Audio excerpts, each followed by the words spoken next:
Welcome to the 3 Degrees of Freedom podcast, where we explore lifestyle engineering with our expert guests to bring you in alignment with your own 3 degrees of freedom, location, time, and financial independence. Hello, everyone. Welcome back to another in-between episode of the 3 Degrees of Freedom podcast. Today is an important topic, which is relationships with other people. Before getting into this whole business thing, I never used to think that it was that important to talk about relationships and how to work with other people, because I was very much a lone wolf back then. And I always valued the important value of independence and being able to do things on my own and basically saying, I don't need anyone for anything. And that continues to be a driving value for myself. But I also understand its limitations now, because relationships is how things get done. And that's where real power comes in and has basically completely changed my life. And so I want to impart this wisdom onto you as well. And I'm going to do that by talking about 5 specific points. And I'm going to try to be very brief in this so that it's short and sweet and you guys understand. But for those of you who know how important relationships are, that's great. I hope that you continue to foster them. But for those who don't, I encourage you guys to come at this with an open mind, because I was exactly like you. I was looking at this saying, well, people let me down, and the only way to know that something is going to get done is if I do it myself. And while that's true to a point, there's only a limit to how much you can do on your own. And so I'd want to encourage you to think about that. So please indulge me in this mental exercise as we move forward. First thing I want to say about relationships is that you've got to be intentional about getting around the right people. If the people that are around you right now are dragging you down, you got to get new people around you so that they can support you instead and challenge you. You can't really have an excuse for any of this. If you don't know and you don't have people that are immediately around you that are supporting you, you don't know who to tap into, you got to start being creative. There's a lot of things you can do. The world is digital out there, and there are lots of places where you can get guidance as if you were talking with people who have long since left this world. I forgot exactly who it was. I think it was Napoleon Hill in one of his books, who was also passed and is no longer with us for the last almost 100 years. But he mentioned that he listened or read biographies of incredible people before his time. George Washington and, people in the past that he looked up to, and Napoleon and things like that, right? And what he envisioned was he had, let's say, a problem or some sort of issue in one of his businesses or in his life. He was at a fork in the road, and he didn't know where to go. Because he had listened to so many, or he had read so many biographies of these great people, he understood approximately what these people's personalities were. And so when he went to bed each night with this problem, he pictured in his head, with a visualization exercise, him sitting at a table with all of these great people, the spirits of all of these fantastic people at a round table. And he would bring the problem out on the table and listen to what his subconscious mind said that each one of these people would say at the table to help solve that problem from all those different perspectives. I think that is awesome advice, and I've used it once or twice before, and it's helped me get to some incredible breakthroughs. So being intentional about getting around the right people. Maybe you don't have them. Maybe there's family members that bring you down, and sometimes it's impossible to really escape those relationships.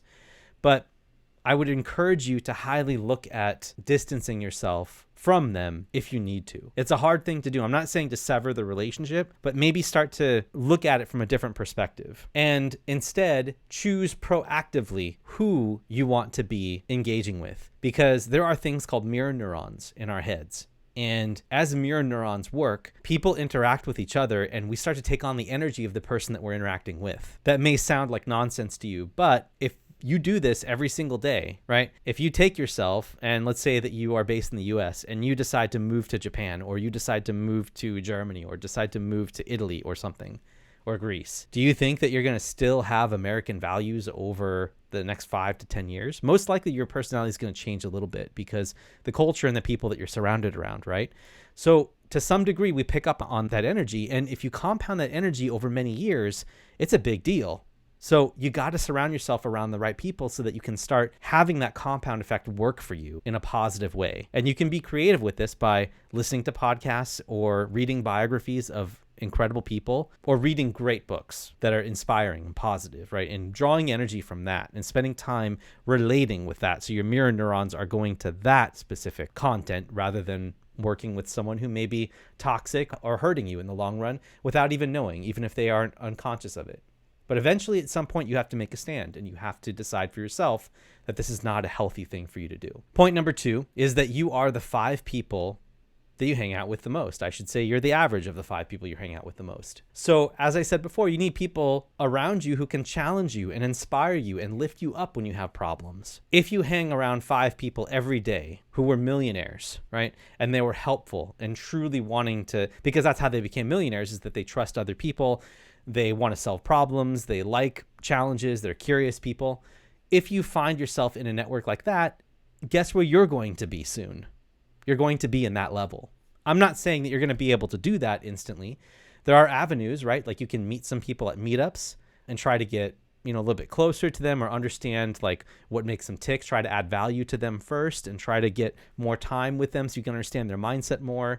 Listen to things that they listen to, read the things that they read, and try to build yourself up to a person that would fit in with that type of person. And then all these other things will start coming in alongside of it, right? It's kind of like this peer pressure thing, because if you are with these 5 people, right, and your spouse is your biggest person, right? Obviously, if your spouse is high level minded, you two are going to be at a similar level. That's just the way that it is. Mentally, because you spend so much time together and you've committed to them, most likely you're going to be growing together or not growing together, basically, or stagnating together. And so the best relationships are the ones where you challenge each other and you're positive with one another and you're trying to bounce ideas around and you're supportive, right? Fitting in and peer pressure, that's a genetic need, by the way, guys. I don't know exactly where this came from, but I remember reading somewhere or hearing that it's in our brains to fit in, like that we crave to fit in because growing up in early antiquity, the people that didn't fit in didn't belong in a group, and the people that didn't belong in a group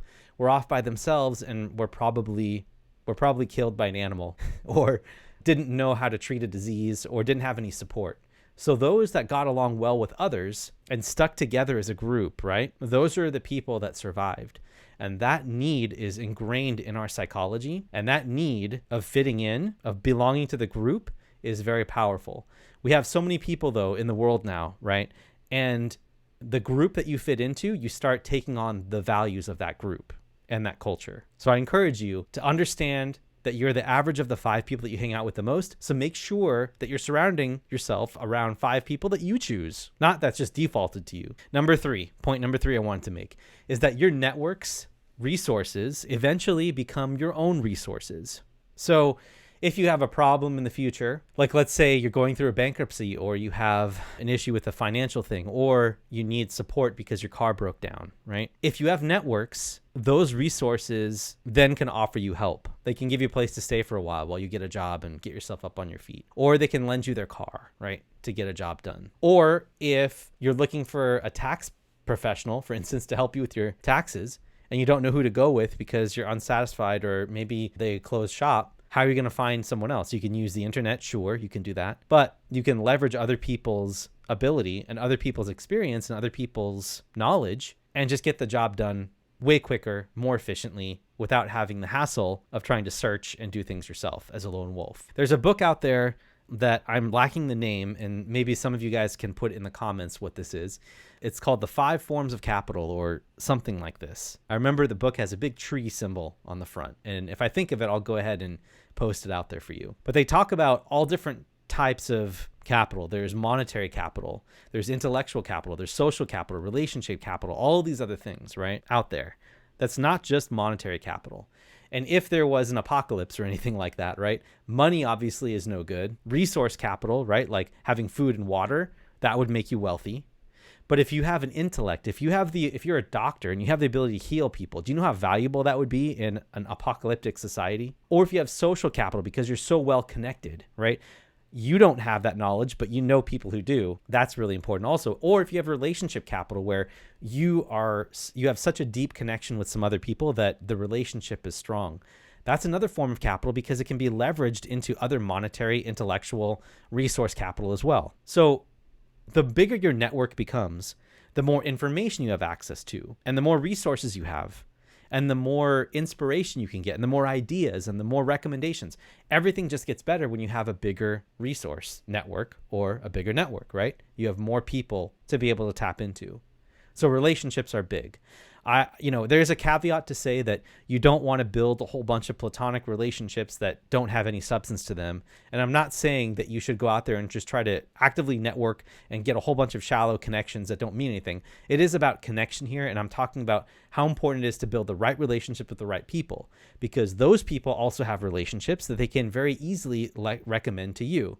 And that actually has been one of the best ways for me to build my wealth over a long period of time, was warm introductions from a very nice, like a good connection with someone that I really understood, had the same values, and really appreciated and trusted, and used their recommendations and borrowed that person's reputation to get me a service that I otherwise would have no access to. For instance, a property manager, right? I knew an investor in a market, and when I connected with this investor, I said, hey man, like we should do something in the future. But in the meantime, do you have someone that I can reach out to for property management services? Because I'm looking to try to grow in a neighboring market or something. And I said, absolutely, here, use this person. And this person ended up being my property manager for many years after trying and going through so many on my own, looking for other people, right? And doing it on my own. Because good people only refer good people. It's this 5 people you hang out with the most type of strategy that really is important. So your networks become your resources. So strengthen those relationships that you feel there's a good connection and a great symbiotic type of relationship there, where there's help you can provide them, they can provide help to you, and you just enjoy being with the person. That's really, really important here. The fourth point that I want to make is super brief, but it's a corollary that your net worth is your network. So I could make an argument that most people who have big networks have large net worths. And there is a book out there, I think, that even made the claim that if you tell me the number of people in your network at a certain, like layer of the onion, so to speak, like whether your inner circle or, your middle circle or just your acquaintances, if you give them those numbers, they'll be able to tell you within 10 to 15% what your net worth is. I thought that's super interesting. But it makes sense to me because over time, if you stay within your network, this peer pressure to take on the same values and what's acceptable and what's not acceptable. Maybe, in Richard Branson's circle, it is not acceptable to have a net worth under $1 million because he's a billionaire. So to some degree, you have to be in that sphere, right? You have to have that type of mentality where it's just not acceptable to have, like, this not in my value system to be at that level, or to treat people a certain way, or whatever, right? You name it, XYZ. It's whatever number of values, not just the amount of money you have, but it's the way that you interact with people. Like, do you tip waiters? Do you thank people that you don't know? Those types of things.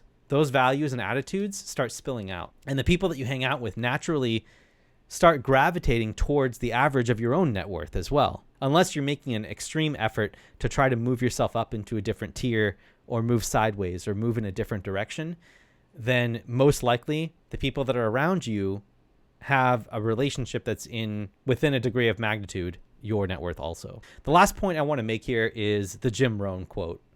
And the quote is, your success is directly determined by the quality of your communication. Your success is determined by the quality of your communication. That's stuck with me for quite some time because I never really understood what that meant a long time ago. And until recently, I still didn't understand what that meant. But what he means by that is that the better you get along with people, the stronger your network is.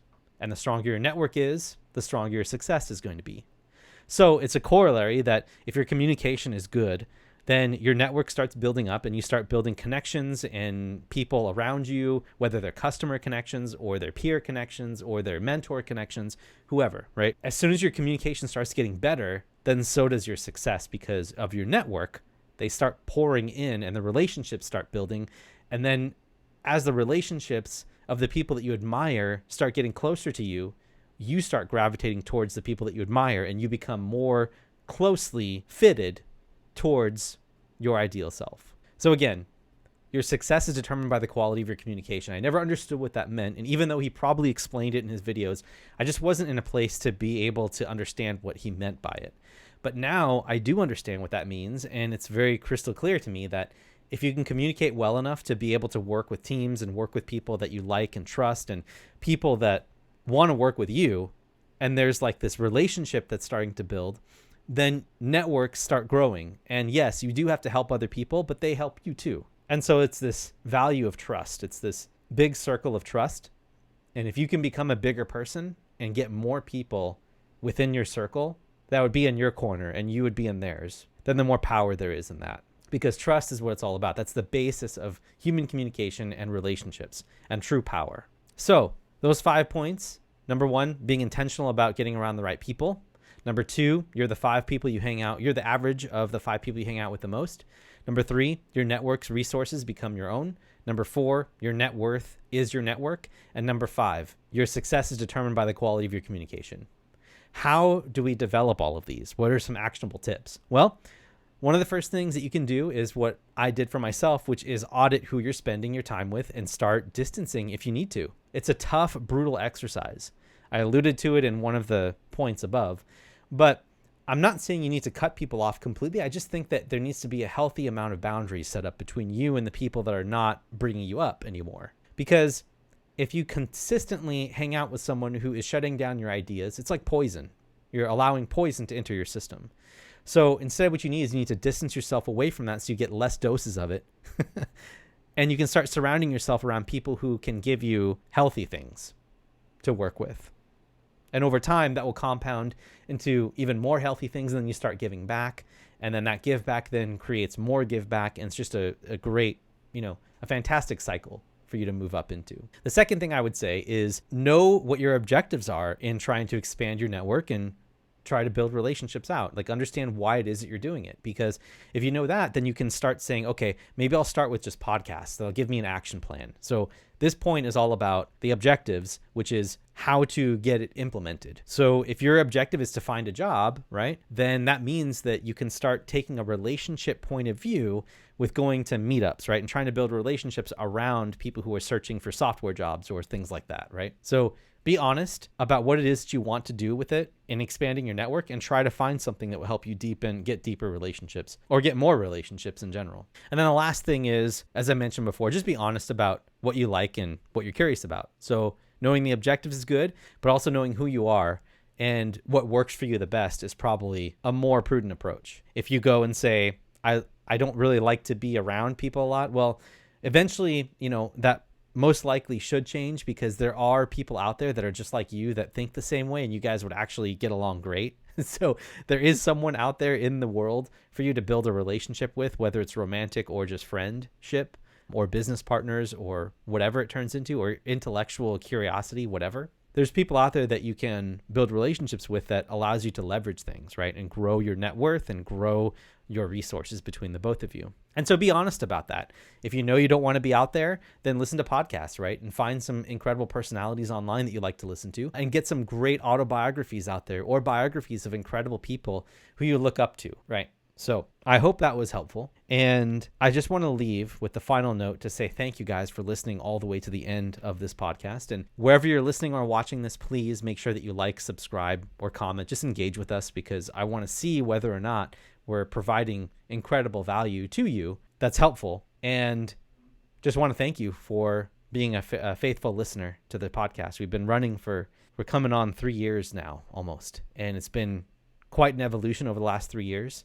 And I couldn't have done it without your guys' support and comments, and your likes and your thumbs up and your ratings and reviews on iTunes and also on YouTube and everything. So thank you guys once again. And I'm really looking forward to coming back next week to talk more with you. And until then, keep crushing it, and we'll see you next time.